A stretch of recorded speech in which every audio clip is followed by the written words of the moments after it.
Open Forum 2, Test 1, Part 1. Read questions 1 through 3. Then listen to the radio program and choose the correct answer for each question. Good morning, and welcome to another edition of Talking Today. In this morning's program, we're looking at cities and asking the question, what makes a good place to live?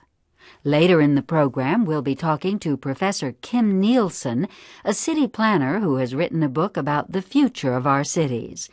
But first, we'd like to hear from our listeners. What do you think makes a good place to live? Let us know. Call 1-800-234-5678. We'll be back after a short break. Hello? Hello, you're on the air. I'd just like to say that my husband and I just got back from a trip to Amsterdam, and that has to be one of the world's most livable cities. Really? In what way? Well, it's just a pleasant place to be. You can walk everywhere, or, of course, use a bicycle. Bicycling is really encouraged.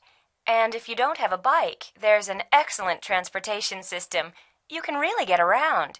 You don't need a car at all, at least not every day. So, you're saying cities should be more pedestrian-friendly? Yes. Now that we're back in the States, I'm realizing how dependent we are on our cars for everything. So, yes, we need to make cities more pedestrian-friendly. But it's the general environment as well.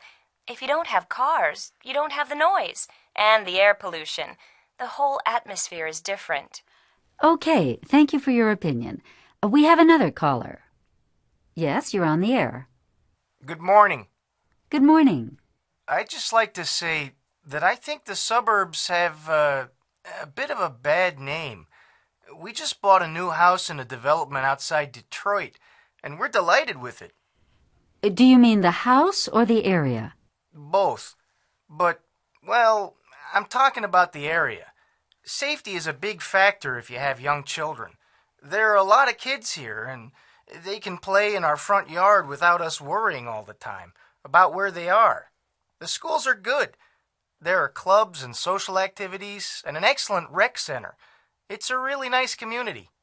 Do you work in Detroit? I work in Detroit, yes.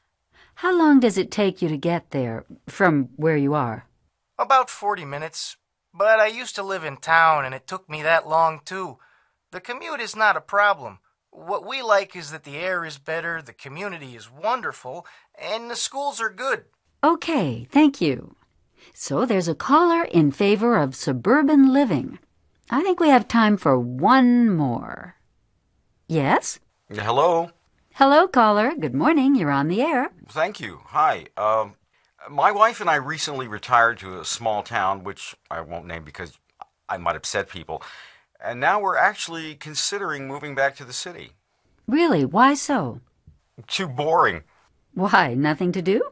Nothing to do. You know, we thought we'd feel safer and it would be quiet and relaxing, but we really miss the buzz of the city. Small town life is not for everyone. I'm sure that's true. You know, you go to the grocery store and everyone wants to know your business. I don't want to know everyone else's business. I just want to buy my groceries. Yes, and do you... Wait, there's more.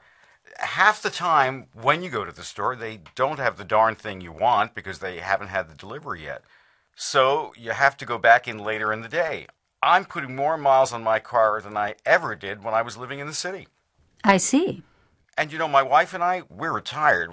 We don't want to be driving every day. If we move back to the city, we figure we'll be closer to our friends and it's easier to get things done. So that's what